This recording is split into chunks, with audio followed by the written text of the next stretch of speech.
That brings us over to the final heavyweight feud of the month, which is Monty Brown and Rhino. July 22nd Impact. Monty Brown squashes Chase and Rance. I have nothing to say about anyone involved. You hate Monty? I don't love Monty. He's...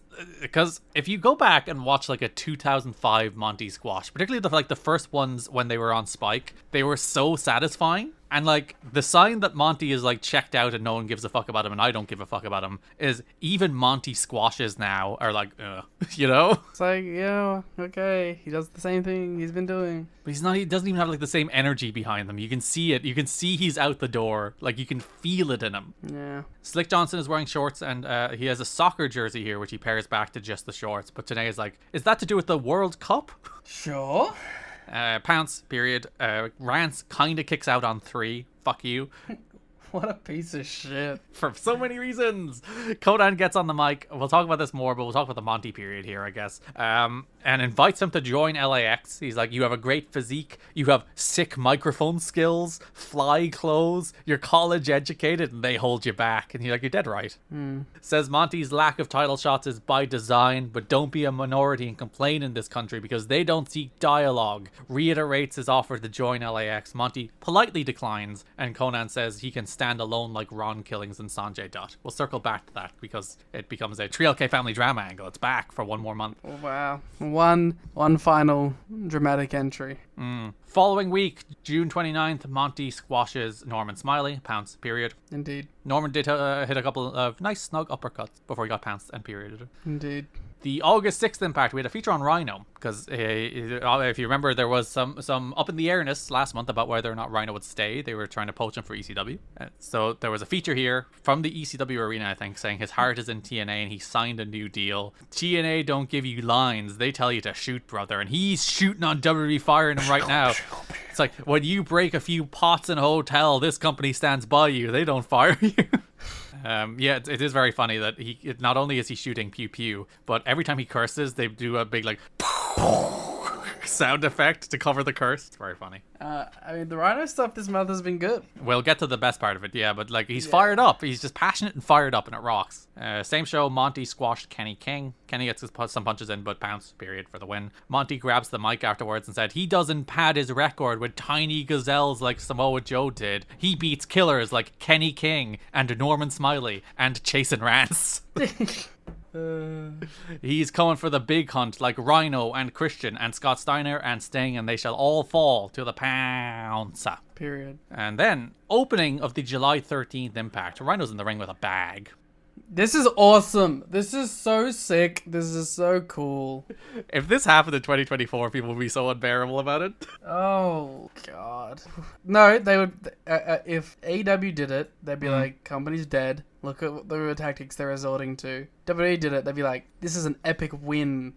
Papa H has pwned them again.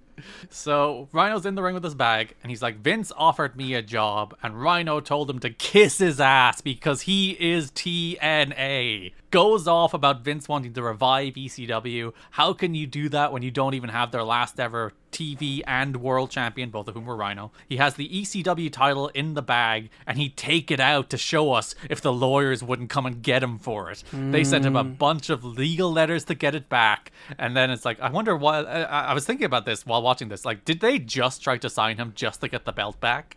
I do wonder, is like, we would like those belts back, but asking Rhino nicely will probably result in maybe him cutting a promo on the other company's television show about us being bullshit. So what if we offered him a contract in which he will still cut a promo about us being bullshit on another person's television show? I think they were just looking for any ECW names. True. And he's still like a guy in his prime who can go, so. I mean, they signed like Bowles Mahoney, you know? Yeah.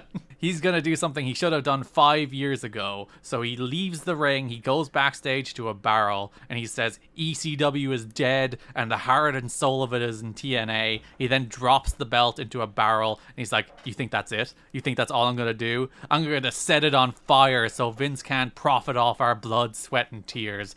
Death to ECW, long live TNA, and throws out an open challenge to anybody. Deaths to ECW, long live TNA is going to be in the intro this month. Yeah, it has to be, doesn't it? Yeah. And we're going to include it again in August 2010 when they do the ECW reunion show. Hell fuck yeah. I like this. And I was a while ago I was watching the Briscoes versus Steen and Generico feud in ROH. Yep. And like I was watching their like Chicago street fight and I was like, this kind of like this is what like if they were serious about an ECW revival, Yeah. this is what it should have been. And honestly, if you do think about over time what ECW would have turned into, it would have become probably a more prevalent version of Ring of Honor. Yeah, 100%. Like, It's just very interesting. It was like I was like watching that match and I was like, the Briscoes existed and they weren't like ECW, you know.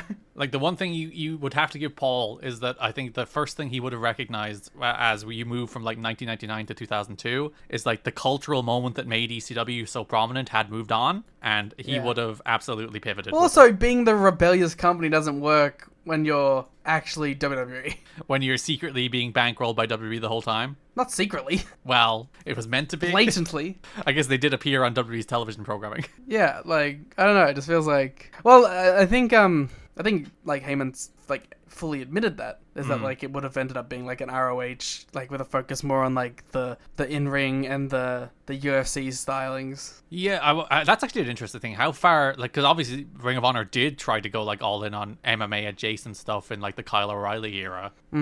How far would Paul have went on that? Because I think he would have looked at it. He would have been like, this is the relevant thing of our time, so this is the thing we should emulate. But that's what Angle's gimmick was going to be. Yeah, I guess it was. Yeah, on actual ECW, you're right. Yeah, like Angle's, and like that's why he had Angle and he had Benoit. He wanted like the wrestling machine people to be like straight-laced fighters, which would have been cool, and like obviously would have made it stand out thoroughly to like 2006 WWE.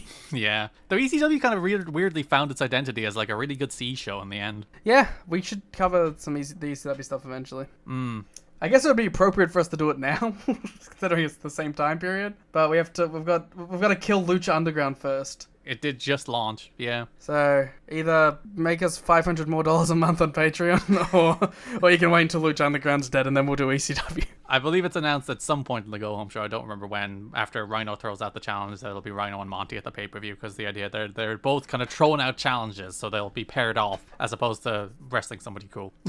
Which does take us to the pay-per-view. Monty Brown versus Rhino. It's not a match. It ends in a no contest. Andrew Thomas gets pounced nearly immediately as they brawl at ringside. He then also gets gored, so tough night for Andrew Thomas. I'm gonna admit a salacious sin. What? I'm ready for Monty to fuck off. Yeah, like as I said, you feel it's gone. It's just gone. Every time he comes out, I go, Monty. Because like he's so thoroughly done nothing, honestly, since the Jarrett match, since January 2005. Like he had that weird tag team with Kip James, then he went into like back into the Jarrett orbit where he had to team with him for the Sting match. He had the Christian main event, which wasn't very good, then disappeared for a while, and now he's just back, kind of just milling about doing nothing. Yeah, it's tough. It's tough, man. He should have been the biggest babyface in the world, and now he's this. It's a shame. Yeah, they brawl until the match is thrown out and security separate them. So we will come back to this actually with a fucking awesome match next month. Yeah, well, there you go. We'll be like, wow, well, Monty, stay forever. We love you. Because next month is Monty versus Rhino versus Joe in a Falls Count Anywhere match, and it fucking rocks.